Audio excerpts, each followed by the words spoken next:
Buenos días a todas y a todos en casa. Para nosotros es un privilegio acompañarlos hoy a través de este medio. Soy Marta Liliana Suárez, esposa de Omar Segura, y estamos hoy con nuestra familia con el privilegio de alabar y adorar al Señor. Somos un ministerio, servimos en la Iglesia Asambleas de Dios en Berwick, y hoy es un día muy especial. Celebramos el día de la resurrección del Señor Jesús, día de victoria.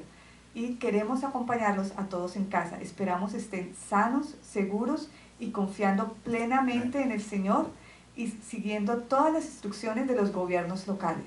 Vamos a iniciar nuestro servicio. En nombre del Señor Jesús. Amén, Dios los bendice. Vamos a entregar este tiempo en las manos del Señor. Padre Celestial, te alabo y te bendigo, te exalto, Señor, te reconozco como el Señor de nuestras vidas, el Señor de nuestros corazones, el Señor de nuestro pasado, presente, futuro, Señor, y eterno. Yo te doy la honra, la gloria y la alabanza en esta mañana. Gracias por tu perfecto plan, el plan de rescatarnos, de redimirnos, de hacernos tus hijos, de pasarnos de muerte a vida a través de nuestro Señor Jesucristo. Yo te honro, Señor.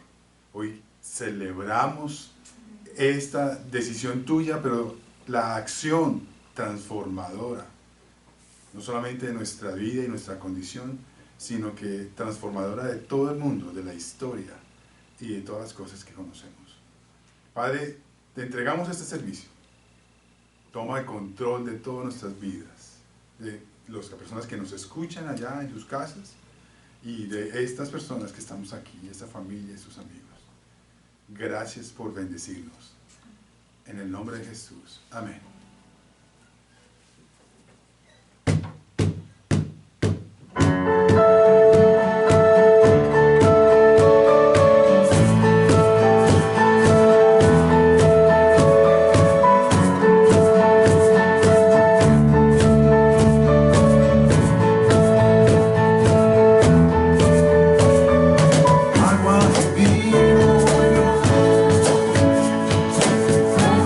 Ciegos son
esta mañana.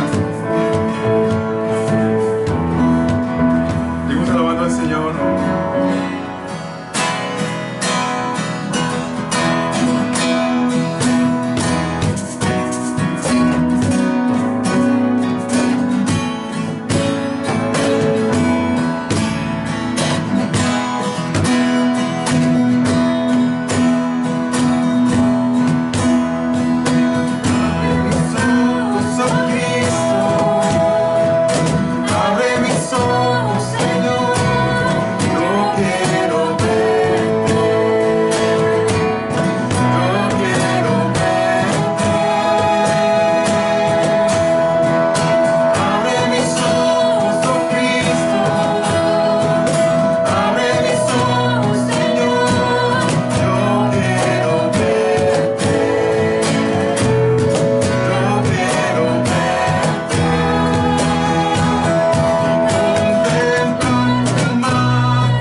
Sea toda honra, toda alabanza. Vamos a empezar nuestro sermón, nuestro servicio, la enseñanza de hoy que Dios nos tiene para todos nosotros.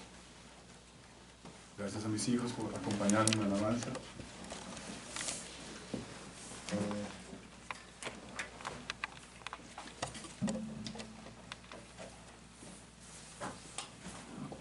Bueno, hoy es un día muy especial. Es un día muy especial porque celebramos la resurrección de Jesucristo. Nos acostumbramos a este hecho, ¿saben? Nos acostumbramos al hecho de que sí, Jesús resucitó y bueno, según el apóstol Pablo, si eso no hubiese ocurrido, estaríamos perdidos. Quiero que entremos en la palabra del Señor a través de la historia que narra Marcos 16, 1 al 13. Tomen sus Biblias, vamos a usarlas hoy. Y si usted quiere, voy a darle algunas citas que después voy a colocar en este video para que ustedes puedan ir a las citas o simplemente al verlas ustedes puedan consultarlas en sus Biblias. Marcos 16, del 1 al 13. El sábado al atardecer, en el nombre del Señor Jesús leemos, en el sábado al atardecer, cuando terminó el día de descanso, María Magdalena, Salomé y María, la madre de Santiago, fueron a comprar especies para el entierro, a fin de ungir el cuerpo de Jesús. El siguiente día, el domingo por la mañana, muy temprano, justo al amanecer, fueron a la tumba. En el camino se preguntaban unas a otras, ¿quién nos correrá la piedra de la entrada de la tumba? Parece ser que era muy pesada, ¿no? Pero cuando llegaron se fijaron y vieron que la piedra, que era muy grande, ya estaba corrida. Cuando entraron en la tumba, vieron a un joven vestido con un manto blanco sentada al lado de la derecha. Las mujeres estaban asustadas, yo creo que aterradas. Pero el ángel les dijo, no se alarmen. Ustedes buscan a Jesús de Nazaret, el que fue crucificado. No está aquí, ha resucitado. Miren, aquí es donde pusieron su cuerpo. Ahora vayan y cuénteles a los discípulos, incluido Pedro, de buena mención, que Jesús va delante de ustedes a Galilea. Allí lo verán, tal como les dijo antes de morir. Las mujeres desconcertadas huyeron temblando de la tumba y no dijeron nada a nadie porque estaban muy asustadas. Después que Jesús resucitó el domingo por la mañana temprano, la primera persona que lo vio fue María Magdalena. Este es un detalle importante. La mujer de quien había expulsado 7 demonios. Ella fue a ver a los discípulos, quienes estaban lamentándose y llorando, y les dijo lo que había sucedido. Sin embargo, cuando les dijo que Jesús estaba vivo, que lo había visto, ellos no le creyeron. Tiempo después, Jesús se apareció en otra forma a 2 de sus seguidores que iban caminando desde Jerusalén hacia el campo. Ellos regresaron corriendo para contárselo a los demás, pero ninguno le creyó. Incluso más tarde se apareció a los 11 discípulos mientras comían juntos. Los reprendió por su obstinada incredulidad, porque se habían negado a creer a los que habían visto después de que resucitó. Entonces les dijo, vayan por todo el mundo y prediquen la buena noticia a todos. El que crea y sea bautizado será salvo, pero el que se niegue a creer será condenado. Tremenda porción de la palabra del Señor. Ustedes dirán, bueno, estamos en el domingo de resurrección y hoy quiero hacer un mensaje un poco diferente. Quiero compartirles algunos elementos, porque mucha gente se ha atrevido a decir que es una fábula, que es una forma de expresar la grandeza de Dios. Me han dicho que Jesús no es Dios, que Dios no le resucitó, que, bueno, muchas cosas. La gente se pone en problemas cuando trata de entender la resurrección de Jesús. Entonces la gente dice, bueno, ¿qué hacemos con la resurrección de Jesús? Necesitamos establecer evidencias de que Jesús resucitó. Entonces la primera pregunta, o el primer escenario que necesitamos analizar es que la resurrección está basada en evidencias. Conocemos la resurrección de Jesús porque ha sido el hecho más asombroso, primero que todo, y glorioso de la historia de la humanidad. Usted no puede encontrar ningún hecho tan asombroso, tan sobrenatural, tan glorioso, usted no puede encontrar ningún libro, en ningún registro, tal historia como la de Jesús. No la hay. Ahora, si usted no cree en esta historia, sino que dice que es un fraude, es la única opción que hay. O creer en la historia por los registros y por los argumentos y por las evidencias, o decir que es un fraude, porque no le son suficientes las evidencias. Hay una cosa interesante, en la declaración de resurrección de Jesús no hay un punto medio, no hay un punto gris. Y eso se parece mucho a Dios. Dios dice que tú sí seas sí y tú no seas no, que esto es blanco, esto es negro, por así decirlo. Esto es claridad, esto es oscuridad. Estás en la muerte o estás vivo. Y en la resurrección se encuentran esos mismos términos. No hay un punto medio, no hay un punto gris. Nadie puede decir, resucitó un poquito. ¿No? Imposible. O usted está vivo o está muerto. Nadie puede decir, no, es que estaba ahí. No hay forma como explicar un punto medio. Ahora, la resurrección no era un tema, para el momento de Jesús, no era un tema desconocido. Hay muchas resurrecciones. Vamos a mirar, a hacer la siguiente observación tiene que ver con la cantidad de resurrecciones mencionadas en la palabra. Las 7 resurrecciones mencionadas en la palabra, ¿sí? Además de la resurrección del mismo Jesús, son las siguientes. El hijo de la viuda de Sarepta, resurrección hecha por el poder de Dios a través del profeta Elías, que se encuentra en 1 Reyes 1:17. El hijo de la mujer sunanita, hecha por Eliseo, en 2 Reyes 4. La hija de Jairo, en Mateo 9:18. El hijo de la viuda de Nat, en Lucas 7, hecha por Lucas, en 7:11. Bueno, hay un momento. El hijo de el hijo de la mujer de Sunanita, hecho por Eliseo, hay 3 milagros que hace Jesús.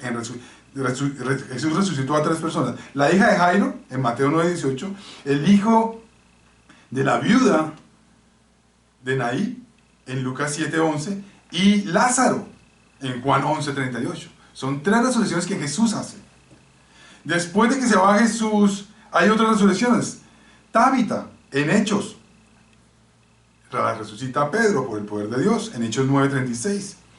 Eutico, en Hechos, la resucita Pablo, en Hechos 27. Y la Biblia no confirma esto que les voy a decir, pero tal parece que, por ejemplo, Pablo perdió la vida en Hechos 14:1. Pudo haber sido resucitado. No se explica cómo él, después de semejante lo que le pasa en un naufragio, por ejemplo, él resucita. O como Jonás, echado al mar, vive 3 días en una ballena y resucita al 3er día. O llevado por la ballena, o la ballena digo yo, un pez grande dice la palabra. Ya la tradición se confunde a veces con la historia real. El pez grande se lo traga y lo lleva 3 días después a las playas de Nínive. No se explica muy bien cómo. Seguramente, a mi modo de ver, tanto Pablo, que sufre la muerte, creo, como Jonás, son otras resurrecciones, pero estas son hechas por Dios. ¿Sí? Ahora, la resurrección de Jesús, la resurrección de Jesús, es narrada por los 4 evangelios y es hecha por Dios. Es hecha por Dios. Ningún apóstol fue a orar por la resurrección de Jesús, sino que Dios era el reconocimiento de Dios a la obediencia, incluso hasta la muerte y la muerte de cruz de Jesús. Por lo tanto, Dios mismo lo levantó de los muertos. El poder del Espíritu Santo lo levantó de los muertos y lo sentó Dios a la diestra, a su diestra. Y bajo sus pies y su autoridad colocó todas las cosas.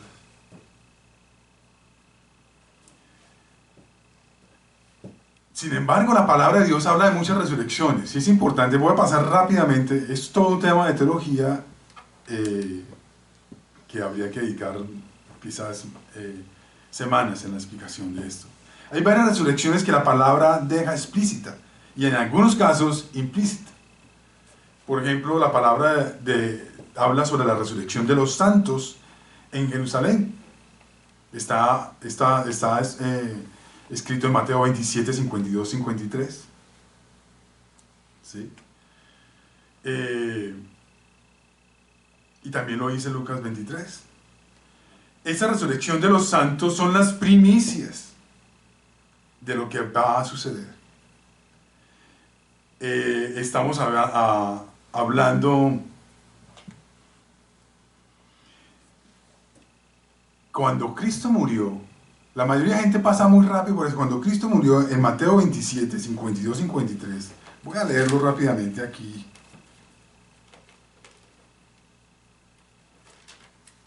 Mateo 27. Me parece sorprendente. Mucha gente pasa por acá muy rápido. 27, ya lo tienen. 52, 53. Dice, y las tumbas estaban... Voy a leer un poquito antes. Entonces Jesús volvió a gritar y entregó su espíritu. En ese momento, cuando Jesús murió, la cortina del santuario del templo se rasgó en dos. Normalmente conocemos esa parte. En el templo, la cortina del lugar santísimo se rasgó en dos. Ya no hay nada que impida llegar al lugar santísimo, porque Jesús ha hecho ese sacrificio para poder llegar al lugar santísimo.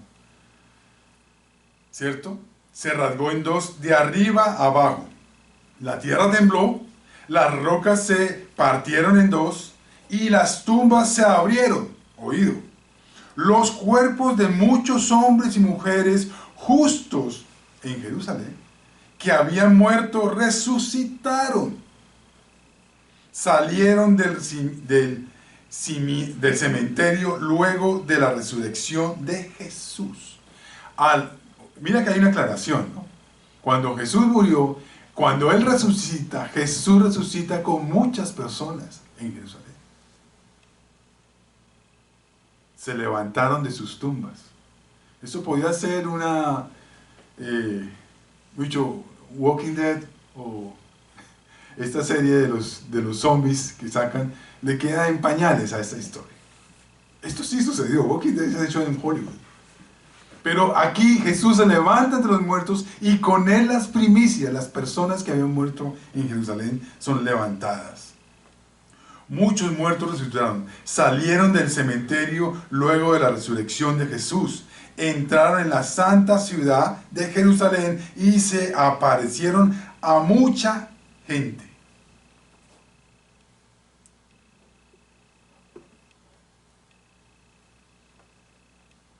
Tanto que los oficiales y Roma registra esta expresión. El oficial romano y otros soldados que estaban en la crucifixión quedaron aterrorizados por el terremoto y por todo lo que había sucedido. Dijeron, este hombre era verdaderamente el Hijo de Dios. Fíjense, esta es una primera resurrección que la palabra narra. Una segunda resurrección, la resurrección de la iglesia, que es conocida como el arrebatamiento. Está en 1 Tesalonicenses 4:13 o en 1 Corintios 15, 51 al 58. Esta resurrección será a gran escala. Ya no estamos hablando de unos cuantos, sino toda la iglesia resucitará primero, ¿cierto? Y después será llevada con el resto a la presencia de Dios sobre las nubes, dice la palabra. Entonces, esa es una resurrección a gran escala, la resurrección de la iglesia. Y será la primicia, la precursora, perdón, de lo que va a suceder. Es decir, del tiempo de la tribulación y la gran tribulación. Del tiempo milenial, donde Jesús reina con nosotros. Y posteriormente del tiempo postmilenial. La resurrección de los santos en el Antiguo Testamento. O sea, toda la gente que su fe le fue contada por justicia. Hay diferentes declaraciones en Job 19, 25, 26, en Daniel 12, 1 al 2, en Isaías 26, 19 al 21, en 1 Tesalonicenses 4, 16. Se entiende que hay una resurrección de los santos en el Antiguo Testamento. O sea, antes de la venida de Jesús murieron muchas personas que por su fe fueron justificados. Y ellos también resucitarán. La resurrección de los santos de la tribulación, en Apocalipsis 24 y 25, habla de esta resurrección. Santos de la tribulación, o sea, gente que muere en la tribulación, pero conocen a Dios, a Jesús, y son salvos. La resurrección de los santos del milenio. Se entiende que el milenio son 1000 años. Y hasta el momento nadie ha podido vivir 1000 años. Entonces los que vayamos a estar en el milenio, si podemos estar, vamos también a morir. Físicamente. Bueno, es que todavía no sabemos qué tipo de cuerpo tendremos en ese momento. Entonces, pero seguramente habrá una muerte y una resurrección de los santos. No hay una evidencia bíblica en que explique la resurrección de los santos, pero por una lógica en cuanto al plan de Dios con respecto a los años que cada uno vive, podría uno decir que hay una resurrección de los santos en el milenio. La resurrección de los impíos para juicio. Cuando se acabe el milenio, el Señor, solo los impíos serán levantados porque no habrán sido resucitados antes. Y esto será básicamente para juicio, el juicio que habla Apocalipsis 20 del 1 al 15.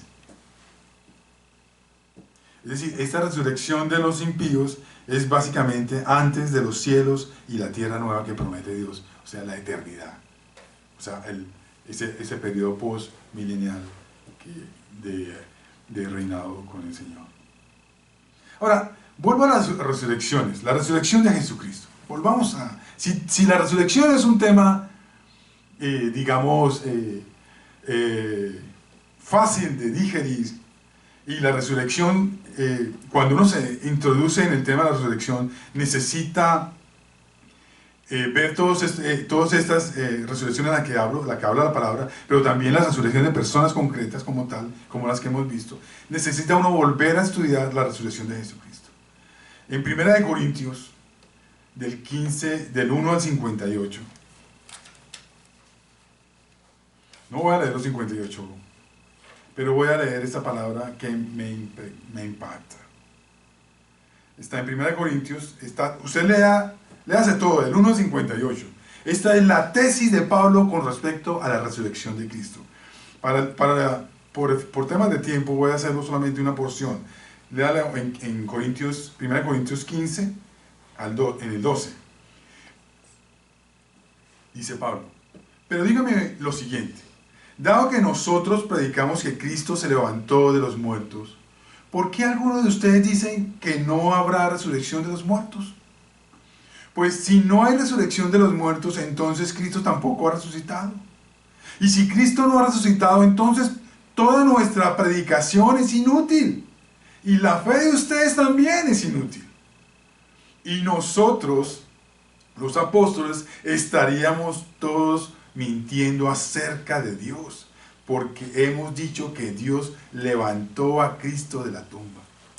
Así que eso no puede ser cierto si no hay resurrección de los muertos, y si no hay resurrección de los muertos, entonces Cristo no ha resucitado. Y si Cristo no ha resucitado, entonces la fe de ustedes es inútil, y todavía son culpables de sus pecados. Seríamos culpables de nuestros pecados. En ese caso, todos los que murieron creyendo en Cristo están perdidos. Si no creemos en la resurrección de Cristo, los que murieron en Cristo y los que moriremos en Cristo y los que queden están perdidos. Porque la simbología de Jesús resucitado es la garantía de una vida eterna. Es el sello que dice Dios mismo, sella con esto, yo voy a darles vida eterna a aquellos que crean en Cristo. Y si usted no cree en Cristo y no cree en la resurrección, no hay ninguna otra alternativa. Dice, en ese caso todos los que murieron creyendo en Cristo están perdidos. Y si nuestra esperanza en Cristo es solo para esta vida, somos los más dignos de lástima de todo el mundo. Porque los que estamos creyendo solamente para esta vida en Cristo, pues ay, pobrecitos, les tocó creer, se inventaron algo en qué creer, en qué animar sus vidas, en qué fortalecer sus vidas, en qué afirmar sus vidas. Si esto que creemos solamente es para esta vida y no para la eternidad, somos los más dignos de lástima, dice el apóstol Pablo. Lo cierto es que Cristo sí resucitó de los muertos. Él es el primer fruto de una gran cosecha, el primero de todos los que murieron. Así que, ya ven, tal como la muerte entró en el mundo por medio de un hombre, ahora la resurrección de los muertos ha comenzado por medio de otro hombre, Jesús. Así que, como todos mueren porque todos pertenecemos a Adán, todos los que pertenecen a Cristo recibirán vida nueva. Pero esta resurrección tiene un orden. Cristo fue resucitado como el primero de la cosecha. Luego todos los que pertenecen a Cristo serán resucitados cuando Él regrese. Después de eso vendrá el fin, cuando Él entregará el reino a Dios el Padre, y luego de destruir todo gobernante y poder y toda autoridad, pues Cristo tiene que reinar hasta que se humille a todos sus enemigos debajo de sus pies, y el último enemigo que será destruido es la muerte. Pues las Escrituras dicen, Dios ha puesto en Jesús todas las cosas bajo su autoridad. Claro que cuando dice todas las cosas están bajo su autoridad, no incluye a Dios mismo, quien le dio a Cristo su autoridad. Entonces, cuando todas las cosas estén bajo su autoridad, el Hijo se pondrá a sí mismo bajo la autoridad de Dios, para que Dios, quien le dio a su Hijo la autoridad sobre todas las cosas, sea completamente supremo sobre todas las cosas en todas partes.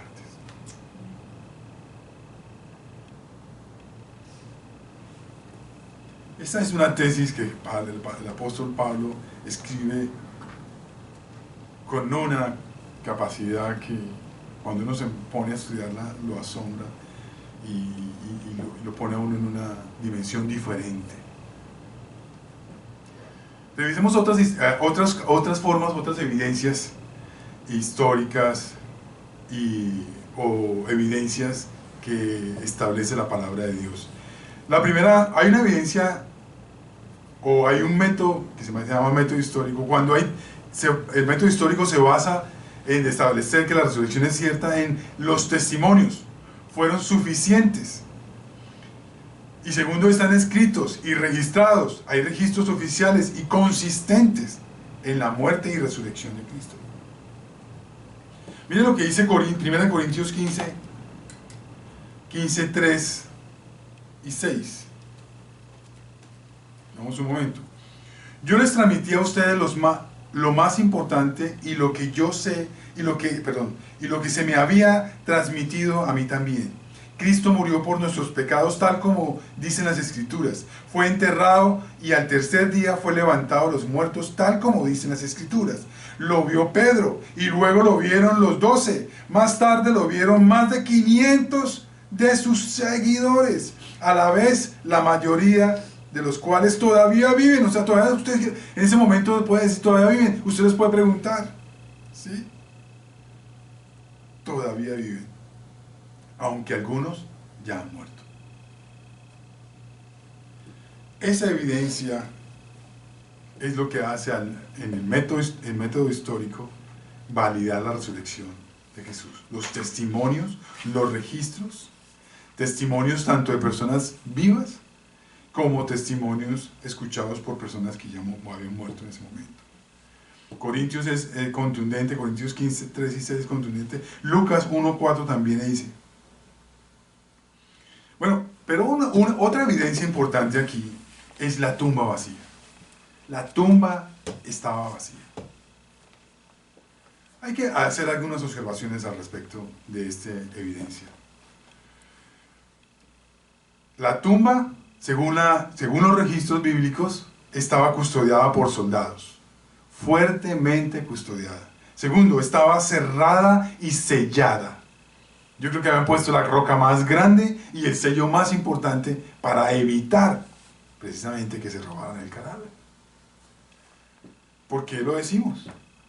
Los mismos de Sanedrín, los fariseos, exigieron al gobierno romano que reforzara la guardia y que pusiera un sello en la roca. Tanto que las mujeres, como leíamos al principio, la primera cosa que se preguntaban no era ¿y será que lo encontramos vivo? No, la preocupación de ellas era ¿quién nos ayudará a mover la piedra? Para poder ungirlo. Ellos no estaban pensando en que lo iban a encontrar vivo.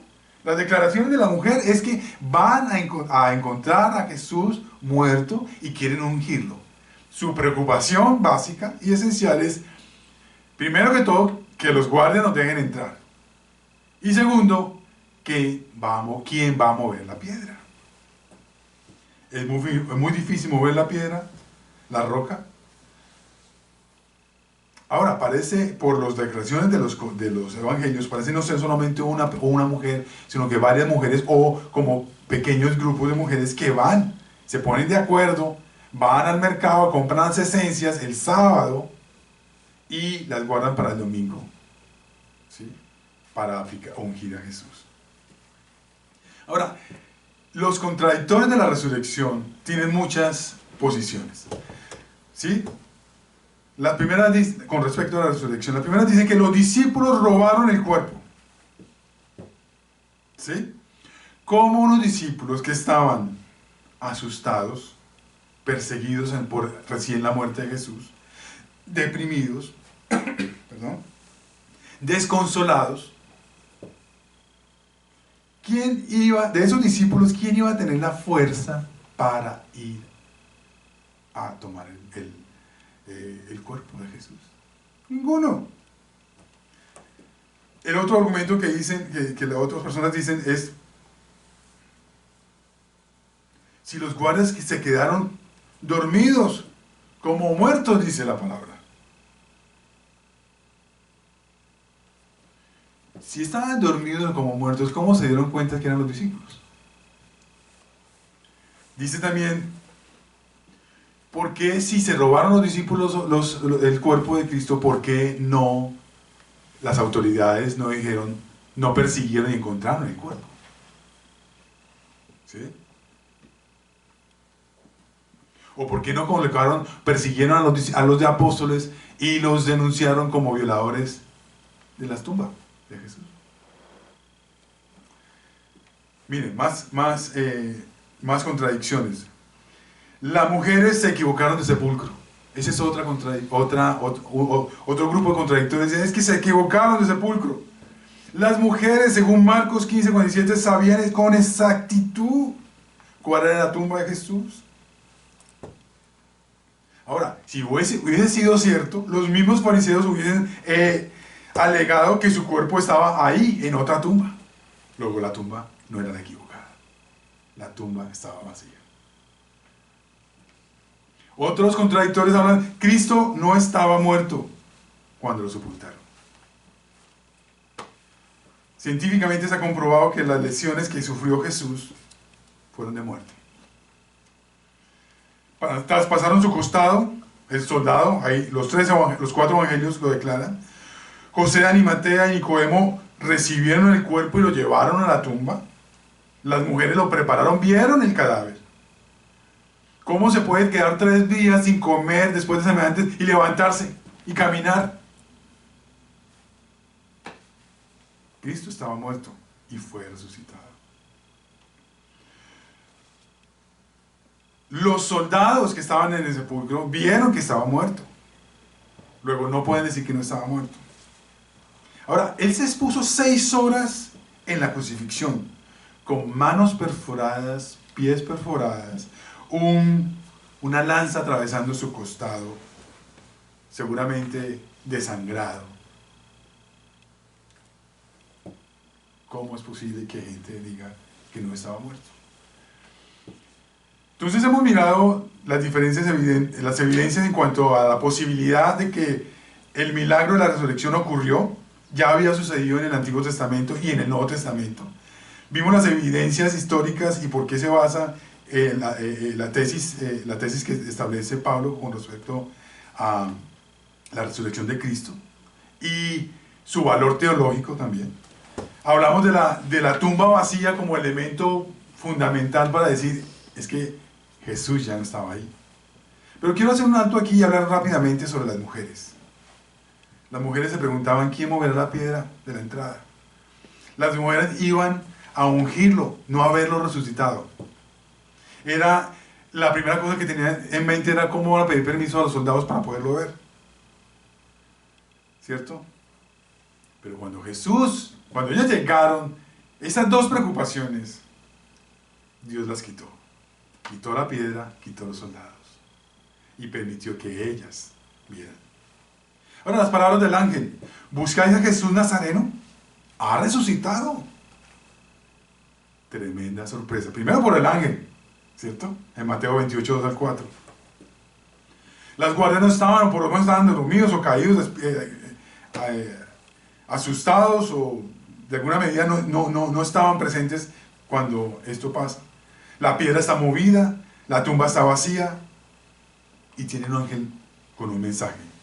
La resurrección fue proclamada no por un profeta, no por las mujeres, no por los apóstoles. La resurrección fue proclamada por Dios mismo. Dios envía el mensaje a través del ángel. Aquí nadie puede decir, es que tal profeta proclamó la resurrección. No, un ángel proclamó Jesús Nazareno ha resucitado. Ahora es interesante, y aquí vengo cerrando esta enseñanza, es interesante que María Magdalena haya sido la primera en haber visto a Jesús resucitado. Recuerde quién es María Magdalena, había estado junto a Jesús en la cruz todo el tiempo, sin temor, a diferencia de los apóstoles, de la mayoría de los apóstoles. Ella era una de las que vino a ungir el cuerpo de Jesús. Pero había sido una mujer pecadora, adúltera, y de quien se le habían sacado 7 demonios, dice el apóstol Lucas. Ahora, quizás por esas referencias que acabo de decir, voy a decir mujer en ese entonces, pues a las mujeres no se le creía mucho. Segundo, no tenía una buena reputación, aunque Jesús la había restaurado y levantado como una mujer digna, porque Jesús lo había hecho. Pero los apóstoles, dice la palabra, ellos cuando oyeron que vivía de parte de María Magdalena, no le creyeron. No habían aceptado, los apóstoles no habían aceptado la necesidad de la muerte de Cristo y su resurrección para ser perdonados y justificados. Es increíble que 3 años caminando con Jesús, ellos todavía no entendían la necesidad y el significado poderoso de la muerte y resurrección de Cristo. O sea, ellos todavía porque les cuesta creer fundamentalmente por tener esa barrera de que Jesús haya tenido que morir porque esperaban un Mesías diferente. Pero Jesús, el plan de Dios es muy diferente y ellos empiezan a entender poco a poco. Pero en ese momento no le creen a María, ni le creen a los otros que los encontraron por los campos, hablando de Jesús. Ellos esperaban un Mesías diferente, no aceptaron. Ahora, volvamos a la resurrección. ¿Cuál es la importancia de la resurrección? Para ir concluyendo. Quiero concluir de la siguiente manera. La resurrección puso de manifiesto que Jesús es el Hijo de Dios. La resurrección es el manifiesto, el sello, es la declaración de Dios diciendo, Él es mi Hijo en el cual yo me complazco. Él obedeció hasta la muerte y la muerte de cruz, yo lo levanto y lo pongo a mi diestra. Es el manifiesto que Jesús es el Hijo de Dios.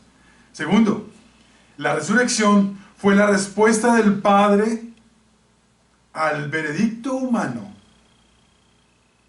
Quien lo acusó como culpable, Él ahora lo levanta como inocente.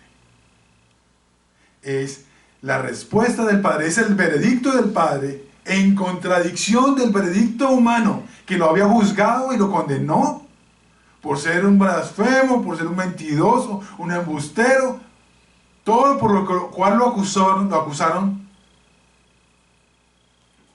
los judíos, el Sanedrín, todo por lo cual Dios ahora pone su juicio.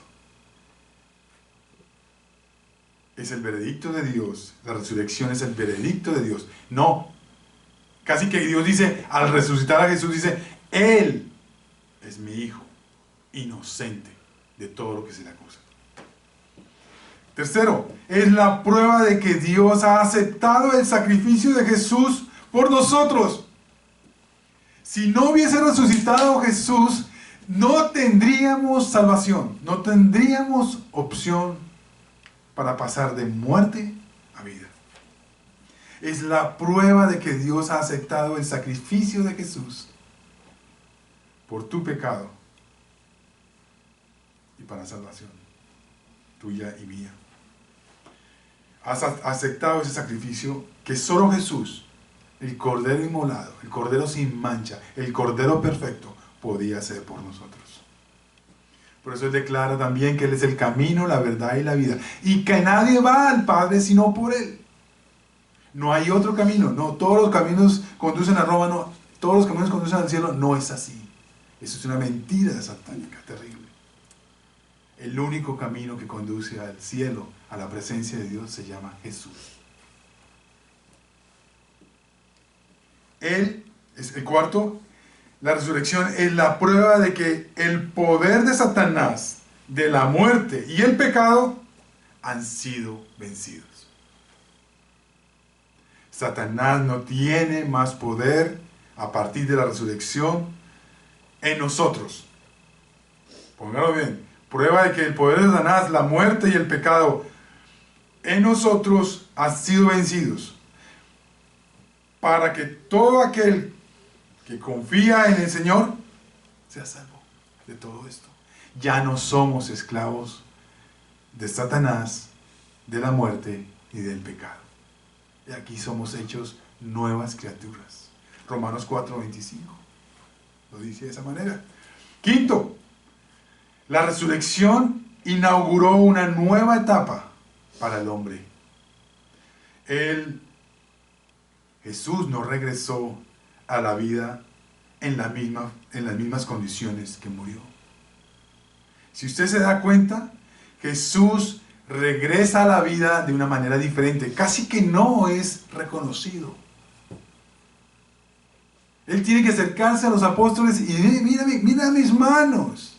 Hay algo especial en Jesús, que como que no, su esplendor, algo en Jesús maravilloso, que no lo hace igual a la persona que murió en la cruz.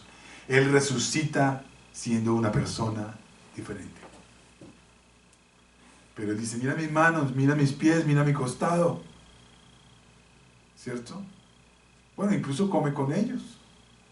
Pero es una persona, ni los que caminaban a Emaús, ni las mujeres casi que lo reconocen, ni cuando llegó ahí lo reconocían. Días después, hasta que finalmente Tomás lo vio y metió la mano en el costado. Oye, parece que Jonás no conocía la cara de Jesús, ¿o qué? Jonás es conocido, famoso por meter la mano en el costado. Tomás. Jesús vino a la vida no en las mismas condiciones. Él nos introduce a una nueva dimensión de la vida humana. Así cuando usted está, antes de conocer a Jesús, dice la palabra, usted está muerto, yo estoy muerto, antes de conocer a Jesús. Al conocer a Jesús ahora paso a la vida. Él nos pasa de muerte a vida. Éramos antes unas personas, ahora somos otras personas. Es decir, la resurrección, Cristo en nosotros, así como a Cristo se le notó, a nosotros se nos debe notar. Amén. Una dimensión de vida humana con un futuro y una esperanza diferente. Dice la palabra que Dios tiene planes de bien y no de mal. Tiene un futuro y una esperanza para todos aquellos que creamos. Un sexto punto dice, una sexta conclusión dice, la resurrección transforma nuestra vida presente, hoy y aquí. No es algo que va a tener un efecto posterior, no. Creer en la resurrección, el hecho de la resurrección y creer en ella, transforma nuestro presente, el hoy, el aquí, y tiene efectos eternos. Séptimo, Él es el único que puede hablar de vida eterna. La resurrección de Jesús lo hace el único que puede hablar de la vida eterna. Ninguna otra persona, ni Mahoma, ni Buda, ni Krishna, ninguno de ellos ha resucitado. Todos han muerto. Simples humanos. Pero 100% Dios, 100% hombre, muere por nuestros pecados, sin ninguna tacha, sin ningún pecado. Muere inocente en la cruz, su sangre derramada para el perdón de todos nosotros, y es resucitado al tercer día por el poder y la gloria de Dios, y para honra y gloria de Dios. Él es el único que puede hablar de vida eterna. Ninguna otra persona puede hablar de vida eterna. Uno, porque Él viene de ser resucitado por Dios, Él sabe de qué está hablando. Pero dos, porque Él es el dueño de la vida eterna. La tumba está vacía. La gran pregunta aquí es, ¿cuántos argumentos necesitas para creer? La Biblia tiene muchas evidencias de su autenticidad. La resurrección de Jesús tiene todas las evidencias necesarias para hablar de que es un hecho auténtico. ¿Qué vas a hacer con la tumba vacía? ¿Qué argumentos o pretextos vas a dar? Aceptar a Jesús hoy como tu Señor y Salvador, como el camino, la verdad y la vida, es la única oportunidad que Dios nos brinda. Solo a través de Jesús tenemos acceso al Padre. ¿Qué vas a hacer con la resurrección? ¿Vas a continuar dejándolo como un hecho histórico? ¿O vas a hacer que tenga el impacto que Dios quiere que tenga en tu vida? Transformando tu vida y garantizando un futuro, una eternidad con Él en el cielo. Oremos. Padre, yo te doy muchas gracias, Señor, Porque a través de la resurrección hoy tenemos un futuro, un futuro y una eternidad garantizadas. Como dice Pablo, si no hubiese resucitado Jesús, seríamos los más dignos de lástima. Y tendríamos toda nuestra esperanza perdida. Pero resucitaste. Tú dices, yo soy la resurrección y la vida. El que esté muerto, aunque esté muerto, vivirá. El que cree en mí, aunque esté muerto, vivirá.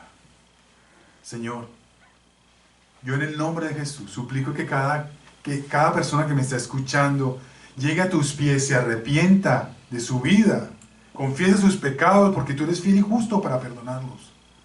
Y llegue delante de ti y te invite a su corazón a ser la persona que resucita su vida, que la pase de muerte a vida, y una vida abundante, y una vida eterna.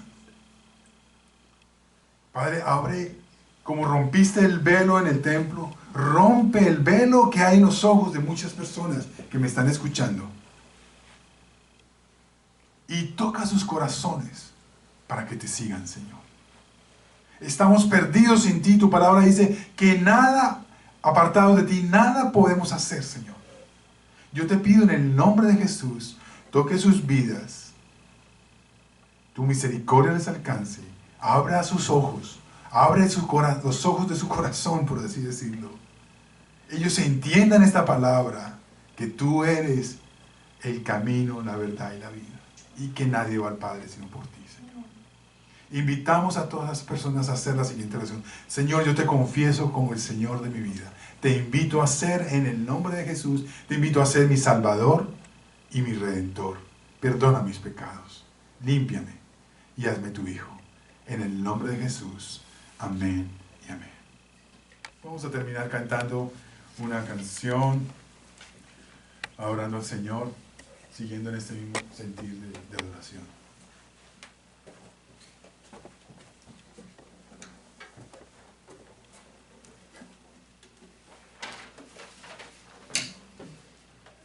Para aquellos que hicieron esta oración, los invito a que tomen por un momento, cierren por un momento sus ojos y se concentren y escuchen lo siguiente.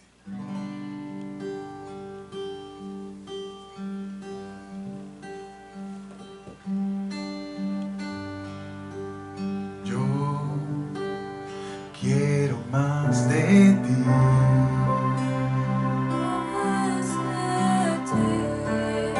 Y habitar en tu presencia.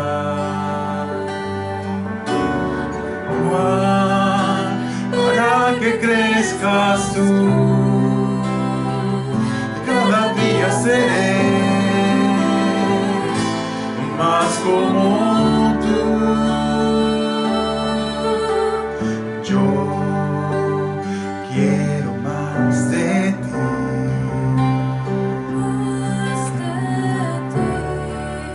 y habitar en tu presencia.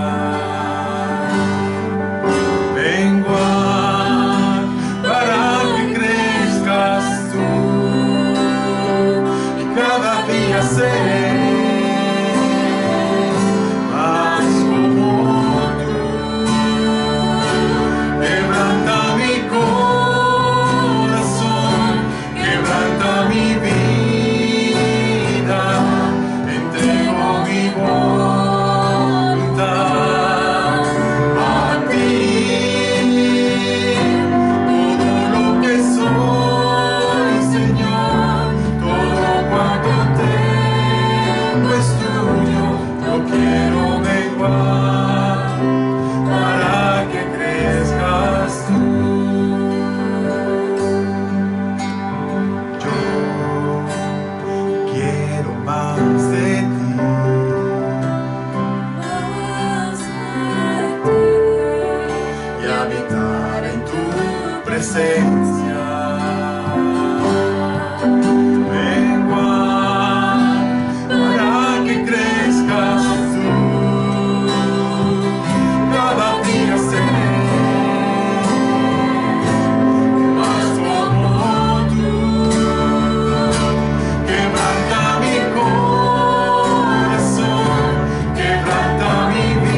Quebranta mi corazón,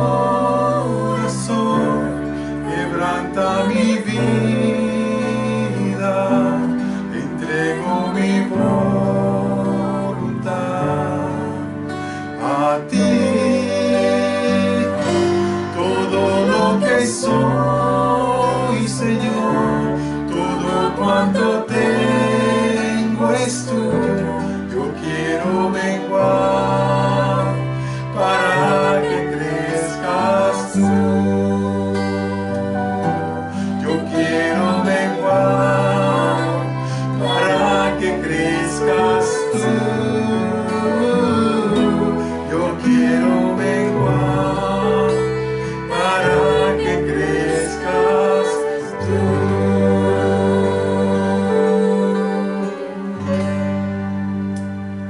Amén. El Señor los bendice. Una buena semana para todos. Les amamos. Estamos en contactos. Síganos en Facebook. Hay diferentes recomendaciones de alabanza y estudios o compartiendo palabra para poder seguir creciendo con el Señor. Les amamos mucho. También si nos necesitan, ya saben nuestros teléfonos a través del grupo de WhatsApp.